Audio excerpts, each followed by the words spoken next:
Entrevista terraplanista. The thing is, when you look out and you see a boat start to go over the horizon, if you suddenly get a pair of binoculars and look, it comes back again. And once it goes out of the sight of the binoculars, if you get a telescope, yeah, it comes back again. It doesn't go over any curve of the horizon.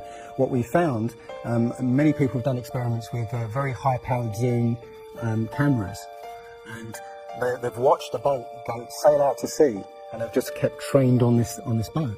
And what they see is, after a very long distance, you see an atmospheric effect where the bottom of the boat disappears and starts, and the top of the boat inverts, so you see a sort of mirror image. And that, with your eyesight, basically the bottom of the boat just melts into the horizon. One of the best examples of that is the Antwerp Notre Dame spire, which can be seen something like 240 kilometres away from the spire. So that should be over a mile below the horizon, and you can still see it. There's been a few famous examples just recently of a man who took a picture across the Great Lakes from Michigan and was able to see, I believe it's Chicago, which he shouldn't have been able to see. And the television station basically said it was a mirage. This is from Joshua Nowicki, and what you're seeing here is a mirage. We typically would not be able to see this from the Lake Michigan shore. We talked about this last night. Conditions are right on the lake that we're actually seeing a mirage of the Chicago skyline. They always say it's a mirage, but for a mirage to happen, you have to have very specific atmospheric conditions. And there have been so many people who have seen exactly the same thing on different days, different seasons, and always the same. It's not a mirage. It's simply that you're looking across a plane. You see in a kind of pyramid shape. Yeah, you have a horizon at your eye level, and everything above the horizon will go down into the horizon. Yeah, everything below the horizon will seem to go up. Just like if you're in a long hallway, you'll see that the walls will start to move in, and the roof and the floor will start to move into the centre. Yeah, so literally between you and the object you're looking at, there's all sorts of things, sort of like waves going up and down, and while you can't see them, if they're beyond the limit of your sight, sometimes they can still obscure what you're looking at. But it's just because they're between you and it, and it's just the way, it's literally perspective. It's better if I could draw a diagram, but it's a very difficult subject to get your head around if you're not used to it. But it is perspective. One sort of other proof is there's a place in Bolivia called Salar de Uyuni, which is a salt flat.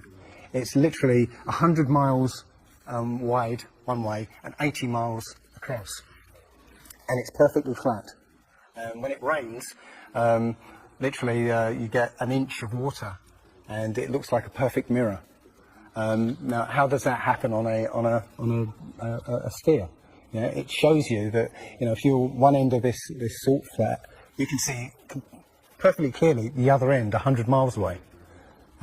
So it's just showing you that the Earth is flat, and without the effect of the waves in the sea, you'll be able to see a whole lot further. If you were to go to NASA and download one of their photos of the Earth in the moon sky and put it in Photoshop, okay, drop the saturation and the levels down, you'll see that the Earth has been pasted in, because you'll see a rectangular box around the Earth. It's all fraud, it's all fake. Pretty much everything NASA puts out is fraudulent. There are no images of Earth from space. The only one that NASA actually claims is a photograph was from 1972, and it's the famous picture. It's got Africa sort of near the top, and it's the same picture they've been using for the last 40 or 50 years in every textbook. Every other image is what they call a composite. It's Photoshop. There was another layer to sort of simulate the atmosphere. And then there's this little bright spot. It's called the specular highlight. So it's the reflection of sunlight off of water. Those are the pieces, but you can't just slap them all together. It just didn't look realistic. It looks kind of flat, or the clouds are sort of too see-through. So I just hit Command Z a lot. There's artistry to creating the world. what I imagine it to be. Unfortunately, I'm not an astronaut.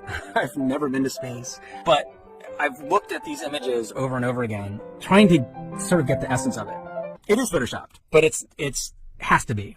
It is photoshopped, but it's has to be. It is photoshopped, but it's has to be. It is photoshopped, but it's has to be. And many of us have been looking at these images of Earth, including the one they called the Big Blue Marble, which was released in 2002, I think.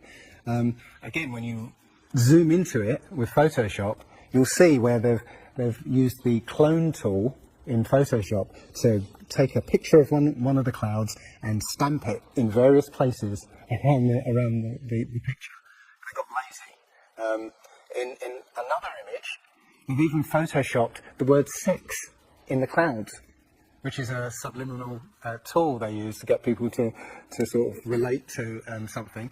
They literally, you can look at this and you can find it on NASA's website. In a video I'm working on at the moment, I've got a video from what they call the Galileo space probe. As it left Earth, it took a series of shots of Earth, apparently. And you see that over the course of 25 hours, the clouds never move. Okay. Now, I happened to find some pictures of satellite pictures of Earth, and I noticed that in these separately taken satellite shots, the clouds were exactly the same as the ones in this Galileo shot. So it's a cloud map. It would be very simple indeed to just silence everybody and put an end to this topic.